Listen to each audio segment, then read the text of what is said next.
Hi, I'm David, and welcome to the Jersey Type. Today we're going to be talking about typewriter rebadging.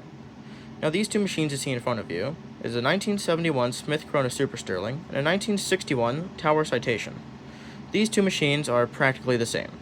Now Smith Corona is a genuine article, so the one on the left is, I suppose, the real one, but the one on the right was also made by Smith Corona. But it's just branded Tower, which is the Sears brand of typewriters.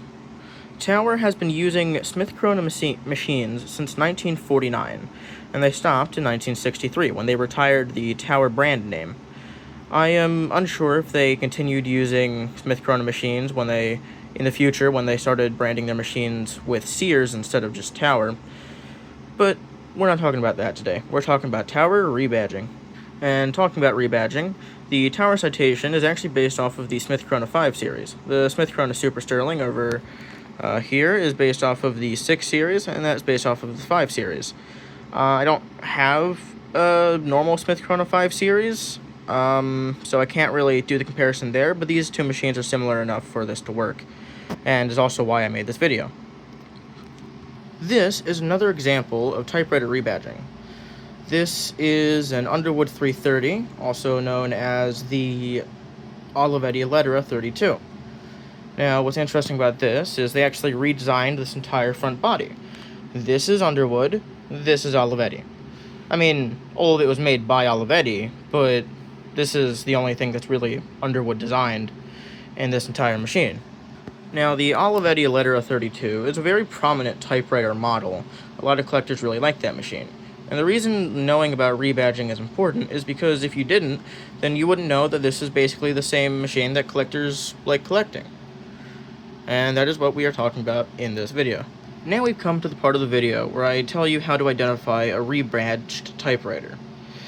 If you go to the typewriter database, you can put in your typewriter's brand, and it'll tell you all of the machines that brand has made, and all of the affiliations and purchases that brand has done with other companies, which is really important, because on the typewriter database, it actually shows you that this is an Adler Tippa. It shows you that Royal had an affiliation with Adler in the 1970s, and they rebadged some of their Royal machines, some of their Adler machines to Royals. This is the Royal Sahara.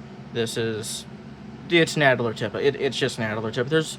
I don't even think there's any Royal identification, Royal, yeah, a little wrapped up here. I don't think there's any Royal design in this. I'm pretty sure it's just an Adler Tippa branded Royal. But yeah, if you go into the typewriter database, type up the brand name, it will show you affiliations with other companies if they know about them, which is kind of interesting. The second option you can choose is you can actually look up your machine.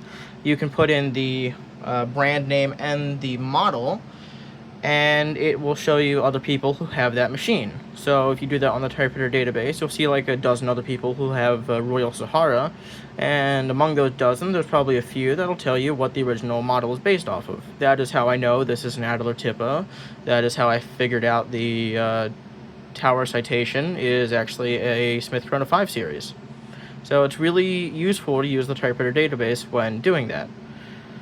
And lastly, you can always just use Google Lens. Google Lens is not the best, but I did test it out. It does work. If I were to shoot a picture of this machine, it would show me other machines that look like this. And believe it or not, but Adler Tippas look like this because it is an Adler Tippa. So it does work, but only do that as a last-ditch effort, or the first-ditch effort if you're in an antique store and don't want to do a lot of research. It can be very useful, but ultimately, the typewriter database is your best bet. Okay, and now we've come to the end of the video. I just wanted to talk about typewriter rebadging because I didn't really see many other people talking about it.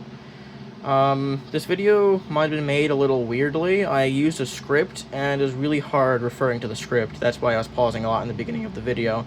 I had to read it, pause, and then read some more. And it was a little choppy. The end, I didn't really have written out the best, which made it flow actually a lot better in my opinion. So I'm thinking if there's like a good mix between scripting and non-scripting, I think I'll go with that. Stay tuned for future videos, and yeah, have a nice day.